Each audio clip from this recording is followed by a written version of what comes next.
This is Umar for BoxNation. We're in central London. I'm joined by the pride of Australia, pride of heavyweight boxing from Australia. So yeah, look, Moses Itauma, one of the most highly touted guys in the UK and on the world scene really. The impact he's already made at 19 years old. Why Moses Itauma now for you? Is it simply because of the opportunity given to you on this Riyadh season platform, Usyk Fury 2 undercard? Is that why you've taken this with Moses? Yeah, look, we've been inactive for about a year. We've been in the gym training hard every day this year as well. Had a couple of setbacks with fight cards and fights that kind of fell through and never eventuated as well. So we've been entering fight camp and spar and then tapering off and so on and so on. And we've been chasing a fight for a long time, and we negotiated on this one as well, and we're kind of happy on both sides. And he's got a world ranking. He's number 6 with the WBO, so he's got something I want and I need to continue on with my career as well. I don't have a world ranking. I lost that in my previous loss, and obviously being inactive for the last year. So if I can, when I do take him out, take that world ranking and the title, and it's going to open up big doors for me. But obviously all eyes on Moses first. Do you think they've jumped the gun too early here, Moses? Yeah, yes and no. Like, he's got a good skill set. He's got the skills to give a lot of the top guys trouble. And obviously they're not going to be calling out the top guys and the Herkoviches and the Joseph Parkers yet, because it's a numbers game in the heavyweight division. He's only had the 10 fights. It's a risk versus reward. And the heavyweight division is about numbers. You've got to get your numbers up, and hence why he's in the building phase. But I'm no Marius Wack, as a big step up. Absolutely. They referenced the fight with Filip Hrgović and what you did there, taking Hrgović into deep waters. If this does go past 4, 5, 6, do you think then you can expose some vulnerabilities perhaps in Moses? Yeah, definitely. Like, he's look at him, he's probably a 5-6 round fighter. He's got that style where he comes out hot and heavy and early on, and it's a hard style to maintain over 10, 12 rounds, so you got to kind of pace yourself a bit. And obviously majority of his fights have ended in 2 rounds as well. So it's one thing being 10-round gym fit as well, but if you don't have that experience in the ring and know how to pace yourself and know what to experience, and when it gets tough in there, it gets lonely as well. So we're going to see how he copes if it does go the distance or in the later rounds. What did you think of the press conference yesterday? Because just looking from the outside, there was a bit of chat about your fight, obviously, with Moses, but then it moved kind of straight onto him and Johnny Fisher, and that became the focal point around Moses, and your fight was being dismissed a little bit. It's what they're doing though, isn't it? They're paving a pathway to get to the world title the quickest, to beat this Mike Tyson record and whatnot as well. So I already know their plan. They're looking past me, and they know they're going to call out Joseph Parker and hit him with a really good offer, and Joseph Parker has a WBO interim world title, and that's their pathway to get the world title. And we had the face-off earlier, and I said that to him. I said, it's a dangerous game when you overlook, and I know the pathway you're playing. And he said, how did you know that? How did you know our plan? So that's exactly what they're doing, and we know, because that's the same pathway would look to take if we were looking to try and get that record and whatnot. So he's overlooking me, looking at Joseph Parker, looking at Johnny Fisher.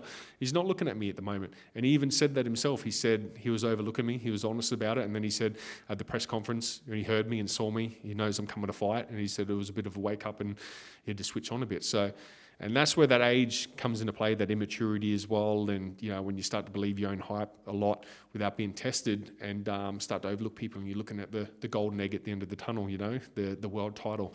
It's a dangerous game, especially at the high level. I'm surprised, actually. He said he was overlooking you, admitted that to this point anyways. I'm quite surprised about that. He has been actually calling your name. He said it's nothing personal, but he's been calling out a lot of people. But one of those names was you. When did you kind of first get wind of that? I don't even know. I think was it after the Wok fight or something? It was. Yeah. And I saw someone had commented on one of my posts saying, Moses Itauma is calling you out. And I was like, what's this? And tried to look it up on YouTube. I couldn't find anything at the time. And I hit us with an offer as well, and kind of negotiated and come back, and then it kind of fizzled out, and then we agreed again, and then I wake up in the morning, they'd announced it all on the Riyadh season. I'm like, geez, we haven't even got a contract yet, but we agreed on everything, obviously, and it was good news to wake up to, that we could hone in on something. So what's the plan for yourself? Look, when, in your opinion, you do get this done against Moses Itauma, and shock a lot of people probably in Britain, you kind of going down that WBO route, Joseph Parker next, maybe?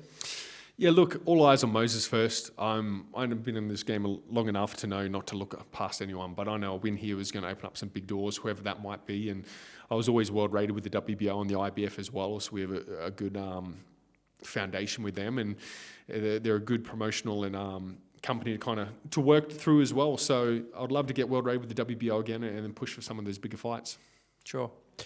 Just want to quickly get your opinion on Dubois Joshua 2, whether that happens. We saw Daniel actually have a very good win over someone you shared a ring with in Filip Hrgovic.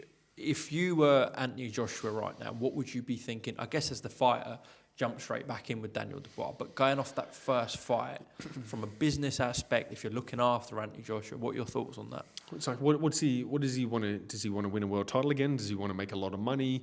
Does he want to go through the whole rebuilding phase again? So it's like, if he doesn't take this automatic rematch, he might have to rebuild for the next couple of years. He might not get another world title. So he probably will, because he's got a good name and a good promotional company behind him. But it will be a couple of years, and by then you'll start getting on a little bit, and he might lose a bit of interest. But if he really wants to become a third-time world champion, then I think he has to kind of take that automatic rematch as well. It's a tough fight as well. Dubois is good. I've done a lot of rounds with Dubois when I used to live in London. You know, he was probably one of my main sparring partners. He was just down the road from the Matchroom gym. So how hard is his jab? Everyone goes on about his jab. It's weird because it's a stiff jab, but it's like you see it coming because it's slow, but it's deceiving because it's like you see it coming and like it hits you and it's a stiff jab. Like, okay, why did that even hit me? I should have been able to dodge that.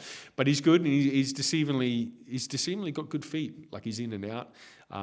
But he's a strong guy, strong kid. Do you see the same happening in the rematch?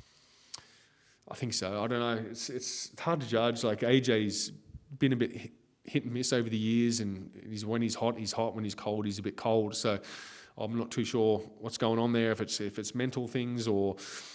But when he rises to the occasion, he can get the job done. We've seen it. He comes in with a good game plan. He can get the job done again. But it's a tough fight, you know. Dubois, and I feel like he's really starting to kind of pick up now as well. He's really in the prime of his career, and he's taken out some good wins too. And it's like people ruled him out when he lost to Joyce, and then when he lost to Usyk, people doubted him again. There, he's coming off the back of a few good wins too. So, but it's heavyweight boxing, man. One punch can change it very quick. So who knows?